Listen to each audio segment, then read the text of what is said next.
大家好，我是秋平，我现在在云南。今天带大家看一个传统的古村落，还有传统的地主大院。这个可能跟我们平时看到的村落和地主大院完全是不一样，可能会颠覆你的认知。大家看看，我身后这边全是黄泥土，那么这个村落其实也可以称之是一个黄泥土村。为什么呢？现在我们去里面一探究竟。这个村也是在云南的大山里面。从航拍的画面看，有点像悬崖村，也是站在一个山顶上面。它离县城70公里，所以属于山区。同时，它的房子依山而建，就是山是什么样的，它就跟着山体这样建上去，高低错落，紧密相连，层层起伏，环抱于高山之中。这个村落按照一些资料述说，是始建于明代，是少数民族聚居村，以彝族为主。里面的房屋大多数是土木架构。特别是黄泥土建造的房屋很多。从航拍的画面可以看到，这里村落的老房子很多都是四合院形式的，不知道当时有没有地主在这里生活。这个传统古村落叫做塔克村。从航拍的画面可以看到，这些老房子非常之多，不过就是可以看到很多已经损坏，有点倒塌。由于这个村比较偏僻，寻找也花费了一番功夫。尽管说现在已经修了水泥路，但是路况并不是太好。而且两边的很多树枝都长到路上来了。这云南也确实山太多了，跟重庆差不多。可以看到远处都是大山。我们现在已经进入到村子里面来看一下，一进来就发现一栋这样比较破旧的房屋，下面用石头砌起来，上面是些黄泥土，好像里面是包着黄泥砖。进去看看吧。这里还有很多电表。是不是有人居住啊？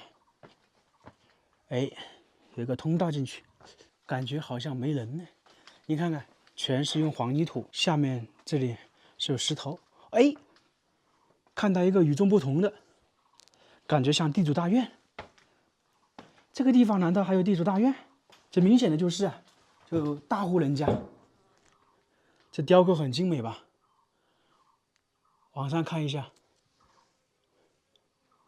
这个不是一般人才能有的，平民老百姓是建不起来的。怪不得我说，在外面看到那些房屋的地基一样都是碎石头，而它这里是完整的条形石。看看，哎，这个是不是有点像造壁？左右两边应该是可以通的。果然如此，很别致啊！这个就是典型的一个四合院，下面全部是用大的那些条形石组成。这边雕工很精美，这人应该搬走了。这应该也是个大户人家，不知道这个地主大院有多少年，但是我估摸着可能是有100多年了。看这个建筑风格，建筑就不一样，因为它里面确实比外面看到的非常精美。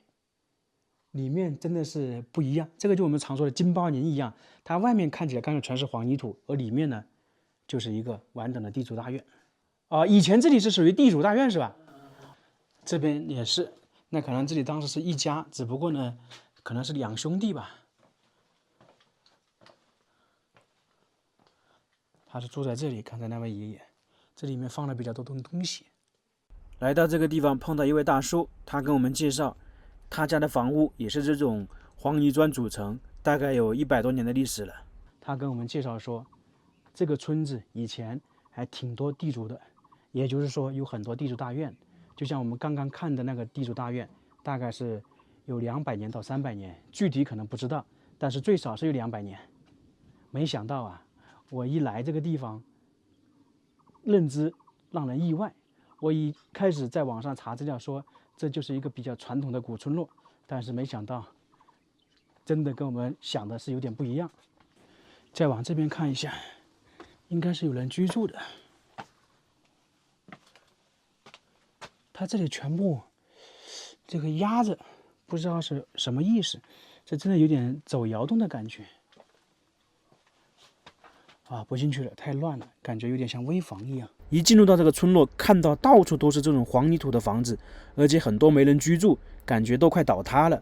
我也一直在想，一般建房子都是砖木结构或者木头，用黄泥土的确实非常少。我就询问了一些当地的村民，他向我们介绍，以前这个村子是不通公路，包括现在村子里面也不通公路，车只能到外面，里面就是这些石板路。他说以前不通公路，那些砖石头是运送不进来，木头在这附近又没有，所以建的话基本都是这种黄泥土的房子。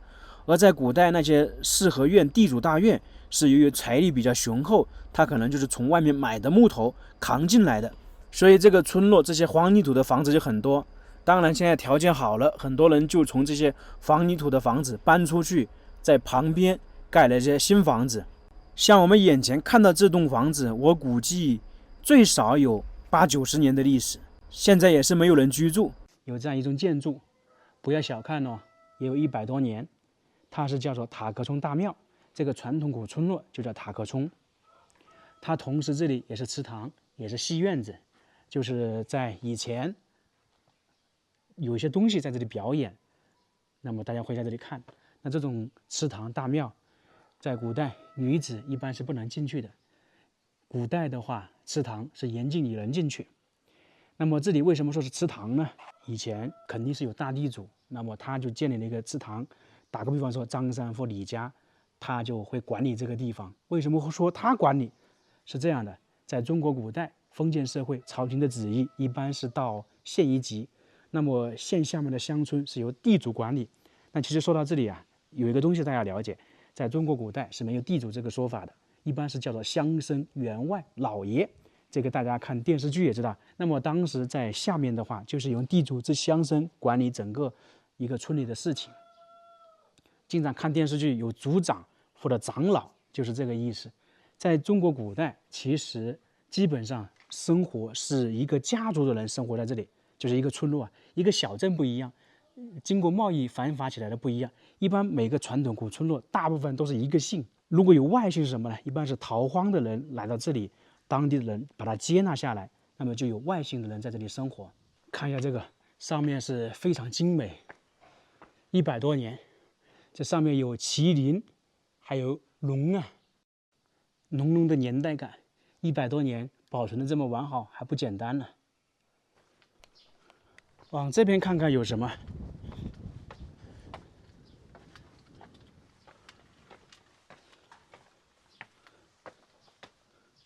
基本上都差不多，都是这些房屋。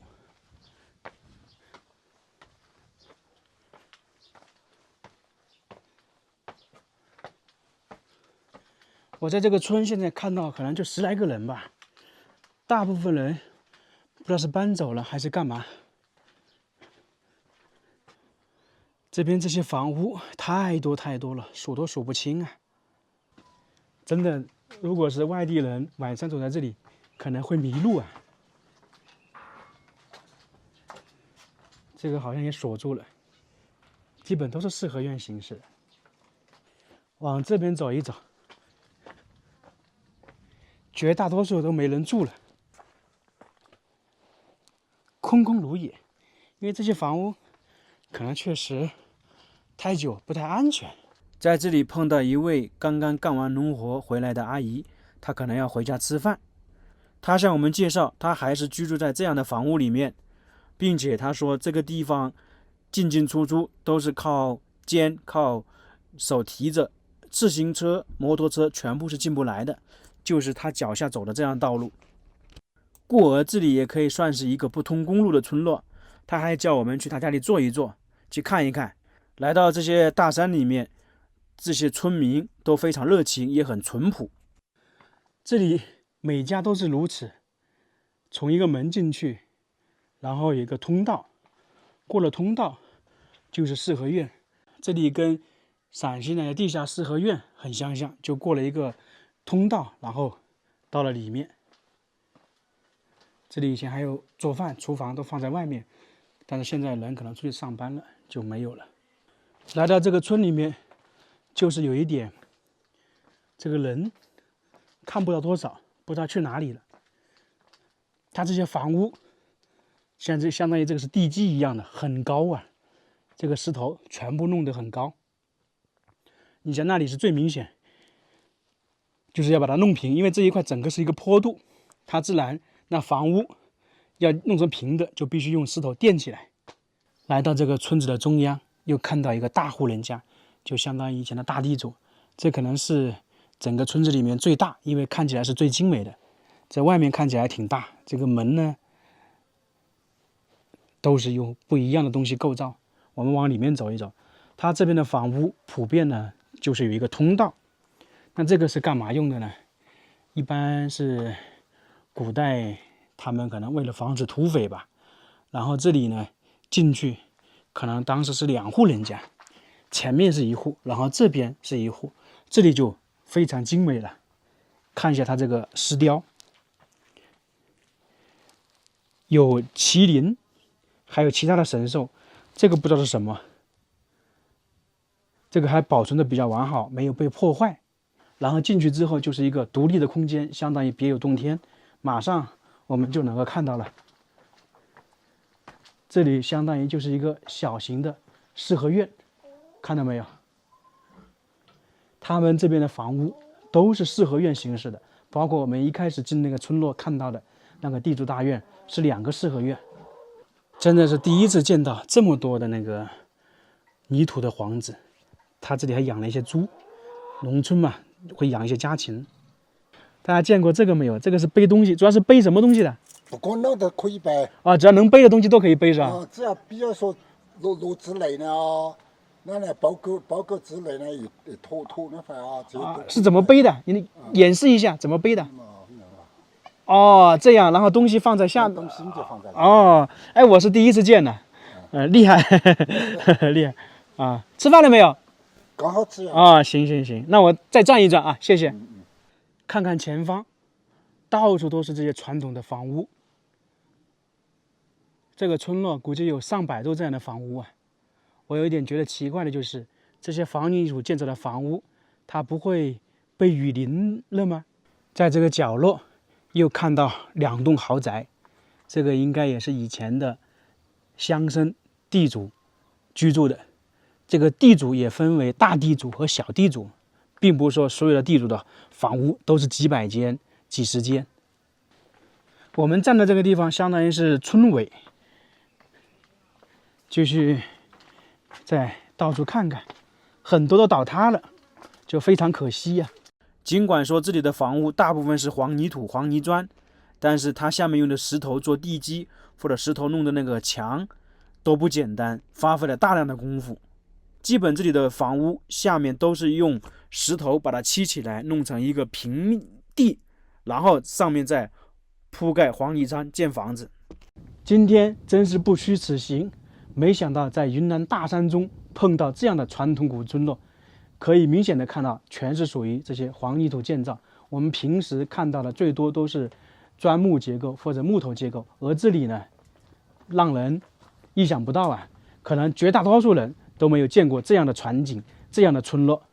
我们也老话重谈，像居住在这里的地主最后去哪里了？